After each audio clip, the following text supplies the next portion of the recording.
இப்போ பாருங்களேன், நம்ம ஒரு வீட்டில் சாப்பிட்றோம், சாப்பாடு எப்படின்னா பிரமாதம். நீங்கள் மிகைப்படுத்தலைன்னா அவங்க வருத்தப்படுவாங்க, அடுத்த வேலைக்கு வந்தால் போட மாட்டாங்க. ஒரு 7-8 சிக்கல் இருக்குது அனாவசியமா. அதை விட என்னன்னா, கூட்டிட்டு வந்த புருஷனை திட்டுவாங்க. ஒரு ஆளை கொண்டாந்து நிறுத்தினி, அவன் ஒரு வரி கூட நல்லா இருக்குன்னு சொல்லாம தின்னுபிட்டு எருமாடு மாதிரி போறான் பாரு அப்படிம்பாங்க. ஸோ நம்ம என்ன பண்ணுவோம், இப்போ நல்லா இருந்ததுங்க, இது வரைக்கும் நான் சாப்பிட்ட சாப்பாட்டுல இது மாதிரி ஒரு சாப்பாடு சாப்பிட்டது இல்லை, கொஞ்சம் புழுகுவோம். கொஞ்சம் புழுகலைன்னா நம்ம வாழ்க்கையை நடத்த முடியாது. ஆனா நம்ம எவ்வளவு தூரத்துக்கு மேல போறோம் அப்படின்னா, கொஞ்சம் மிகை, பொய், அப்படியே மேல மேல மேல போறோம். நான் இதை குறை சொல்லலை, இலக்கியமே அப்பதான் உருவாகும். கவிதைக்கு பொய் அழகுன்னு பாடலையா? கொஞ்சம் பொய் சேர்க்கறது தான் கவிதைக்கு அழகா இருக்கும், வேற வழியே கிடையாது. நீங்களாம் நல்ல பூத்துக்கிட்டு வரணும்னா ஆப்ப சோடா கொஞ்சம் சேர்த்துக்கிற மாதிரி. நான் நீங்கள்லான்னு பொதுவாக தான் சொன்னேனே ஒழிய, ஆம்பளையா பொம்பளையா அது யார் யாரெல்லாம் ஆப்ப சோடா போடுறீங்களோ அவங்க எல்லாருமே சேர்த்துக்குங்க.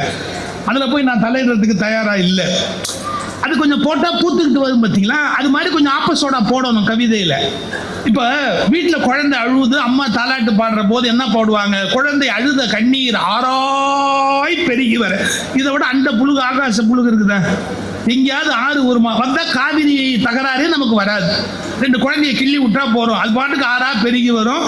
நமக்கும் கர்நாடகாவுக்கும் தகராறே கிடையாது. ஒரு 8 பிள்ளைங்களை ஒன்றா வச்சுக்கலாம், கதை முடிஞ்சு போச்சு இல்லையா? அது உண்மை இல்லை. அந்த தாயினுடைய மனம், அந்த குழந்தை அழுதது பெருசா தெரியுது, எக்ஸாஜரேஷன். குழந்தை அழுத கண்ணீர் ஆராய் பெருகி வராதல், யானை குளித்தேற குதிரை குளித்தேற வழிப்போக்கர் வாய் கழுவ. இதெல்லாம் தான் மிகைப்படுத்துதல். மிகைப்படுத்துவதை கூட சகிச்சுக்கலாம், ஆனா அதுக்கு அடுத்த ஸ்டேஜ் அவர் சொல்றது என்ன தெரியுங்களா?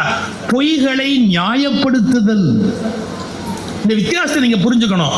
பொய்களை நியாயப்படுத்துதல், இது எந்த வகையில நியாயத்தோடு சேர்த்து ஒரு பொய்யை நியாயப்படுத்தி கொண்டே போலாமா?